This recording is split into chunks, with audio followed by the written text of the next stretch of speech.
નમસ્કાર દર્શક મિત્રો, વોઇસ ઓફ ગુજરાત ન્યૂઝ ચેનલમાં સમાચારમાં વિશેષ જોઈએ તો મેમદાવાદ શહેર ખાતે આવેલ આપ દ્રશ્યમાં જોઈ શકો તે ઢાળવાડી માં ખોડિયાર માતાના મંદિરે તેઓના ભક્ત એવા ખીમજીભાઈ ભરવાડ દ્વારા દર વર્ષે ખોડિયાર જયંતિ નિમિત્તે ભવ્યથી ભવ્ય પાટોત્સવની ઉજવણી કરવામાં આવે છે।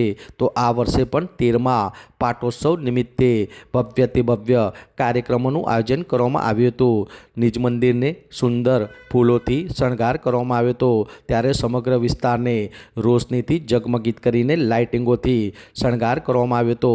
એવા નિજ દેવસ્થાને સવારથી જ નવચંડી યજ્ઞ, હોમ હવન, થાળ આરતી, ભજન કીર્તન જેવા વિવિધ કાર્યક્રમોનું આયોજન કરવામાં આવ્યું હતું। તો સાથે સાથે સાંજે 5 વાગે ધજા બદલવામાં આવી હતી, એટલે ધજા આરોહણ પણ કરવામાં આવ્યું હતું।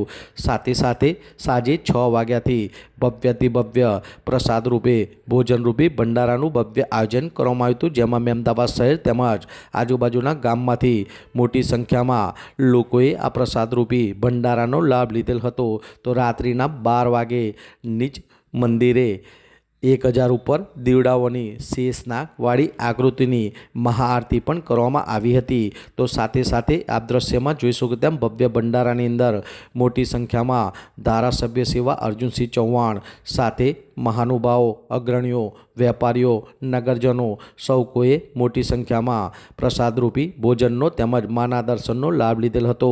ત્યારે આપ દ્રશ્યમાં જોઈ શકો તેમ રાત્રિના સમયે 1000 ઉપર દીવડાઓની શેષનાગની આકૃતિની મહાઆરતી કરવામાં આવી હતી। ત્યારબાદ રાત્રિના સમયે સમગ્ર રાત્રિ દરમિયાન હર્ષદાન ગઢવી તેમજ મેહુલદાન ગઢવી જેવા કલાકારો દ્વારા ભવ્ય લોક ડાયરાનું આયોજન કરવામાં આવ્યું હતું। તેમાં આકળ કરતી ઠંડીમાં પણ રાત્રે 3 વાગ્યા સુધીને આ ભવ્ય કાર્યક્રમની અંદર મેમદાવાદ શહેર તેમજ આસપાસના નગરજનોએ આની અંદર ઉપસ્થિત રહીને આ ડાયરાનો તેમજ માના દર્શનનો અને 13મા પાટોત્સવનો લાભ લીધેલ હતો।